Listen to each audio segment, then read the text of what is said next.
today we're reading The Lost Stars.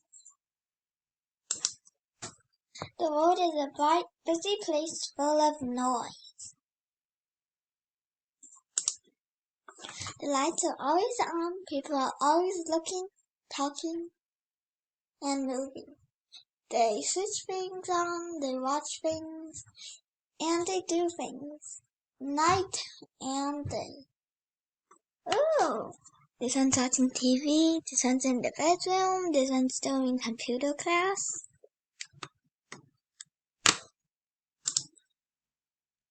They are so busy that they often forget to stop and look up. But I don't see anything. Exactly. Every night the stars come out and go to walk in the sky. Ooh, they have even some clothes to wear and a bag. They are beautiful to see and proud to shine in the sky every night, but they are getting fed up. The light and the smog stop people from seeing the stars. The stars had enough. They are taking a break. Oh, they even have a bus. In the meantime, the world is getting busier. More lights go on, brighter and brighter.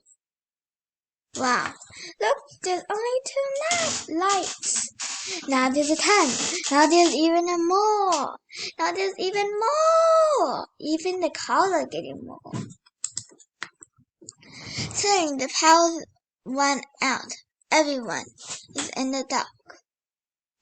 I remember years ago there were bright things in the sky. They could give us light.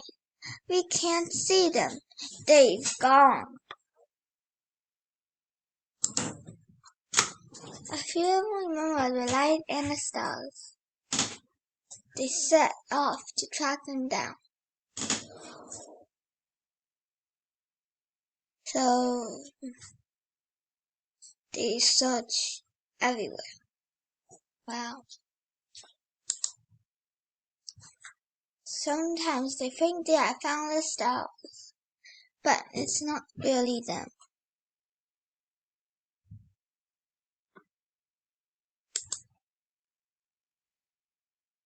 Finally, far away they come across the beach. Could it be? Oh, there's 4 of the stars. They have found the lost star. They beg them to come back. But the stars are not sure. We'll be good. Come back, please. Finally, the stars agree, but only if people promise to not forget them again. Oh, look at the baby. The baby star is building a sandcastle. It's so cute. The stars miss the night sky, and all of the people too. Everyone made sure that they would never forget to look up at night again. For Rob, Sue, and Chloe.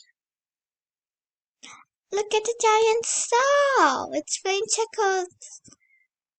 And I don't think stars are that big though. And thank you all for reading with me. See you next time.